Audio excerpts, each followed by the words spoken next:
I first met him in the early 80s in a Chinatown of urban Java. He didn't want his real name or address revealed, so we called him DJ for Dynamo Jack. He was only a healer, he said, but he did direct a powerful energy generated from his own body into his patients. Sometimes he used the needles, sometimes just his hands. He called the energy Qi, and it was so strong that he usually needed a grounder to hold his patients' feet. For years we followed him around Java on his healing rounds, pleading to be allowed to film him, but he always refused, saying his powers resulted from a type of meditation with an ancient tradition of secrecy. It was only when my brother Lorne was suffering from a serious eye infection that he finally allowed us to film him in 1987. It was nothing like any acupuncture I'd ever had. I was getting really powerful electric shocks and couldn't control my movements at all. Yin-yang, positive and negative, you know. And my positive from here and my negative from here. And we meet together, this can get like electricity. And is this because you're special? You have a special sort of it's meditation every day. It's meditation that does it? Meditation every day. Like you can touch me, like this. It's nothing, okay? It's my burn. Just like this. For our sound recordist, it was also a shocker.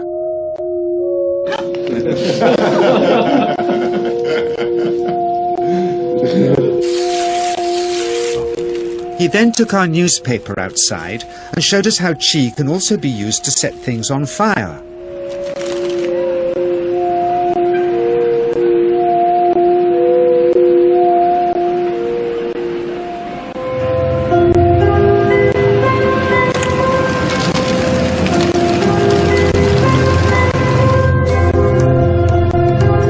When he heard we'd shown this footage in public, he was very upset and refused all our future efforts to contact him again. As the years passed, we sadly resigned ourselves to never seeing him again. But it wasn't this that brought me back. He had tracked me down out of the blue and invited me to tell me a story. He had just returned from 2 years on a deep meditational journey, alone in the heart of Borneo. Amongst his revelations, he had seen, he said, how history was moving on into great change, and the old wisdom was vanishing. Sometimes seems a little more than academic until we can actually apply it in our lives or see it applied in our lives. It's in the late 1990s that I had the opportunity to do precisely that. It was a very potent example of how the feeling world inside of our bodies has a direct effect, in this case a very graphic effect, on the world beyond our bodies. So in the video documentation, the film shows a woman lying on in a hospital room. She's fully awake, she's fully conscious, she believes in the process that's about to happen. Before her, there is an ultrasound technician who is running an ultrasound wand over her lower abdomen that we can see on a split-screen television. And on the left-hand side of the screen, they do a snapshot, a freeze frame of an instant in time for reference, so we can see what her condition looked like in that instant in time. On the right-hand side of the screen, we are able to watch real time as 3 practitioners stand behind her, working with the energy in her body and with the feelings in their bodies.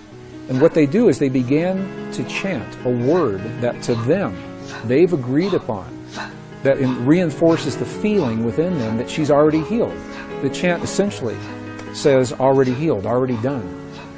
And as they begin to have this feeling and to say these words among themselves, on the computer screen, on the television screen, we can watch in real time this cancerous tumor as it disappears in less than 3 minutes real time.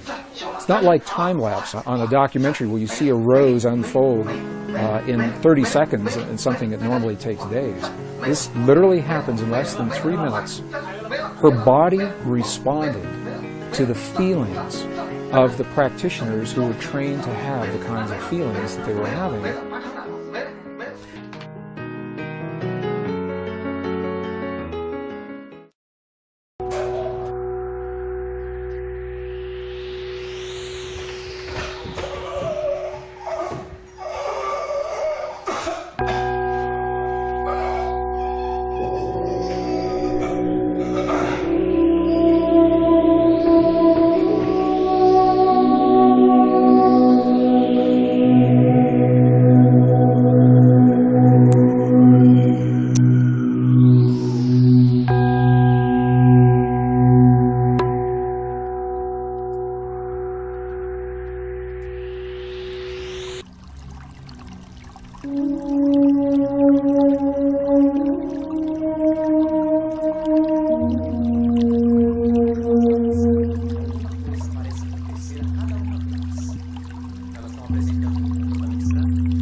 Later, he told us that anybody could learn this.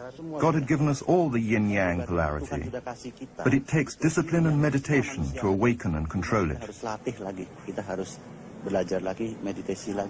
And you must be very aware of your emotions. This energy can be dangerous. It can kill as well as heal. It's not about any bubble.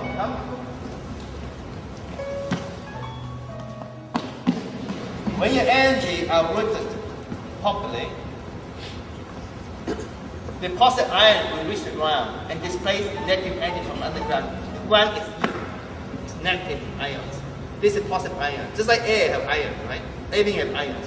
Positive ion, negative ion, human blending of the fusion of the two. When your energy from lower down here, everything connect down at the root of the ground, just like we're doing staying posture, it will reach the ground to the point that it will displace energy outside and coming up to you like a bubble. And then there are ways to create that electromagnetic energy around it. Where my whole thing becomes like the watch. You know, electromagnetic is like a magnetic corrugated chain thing.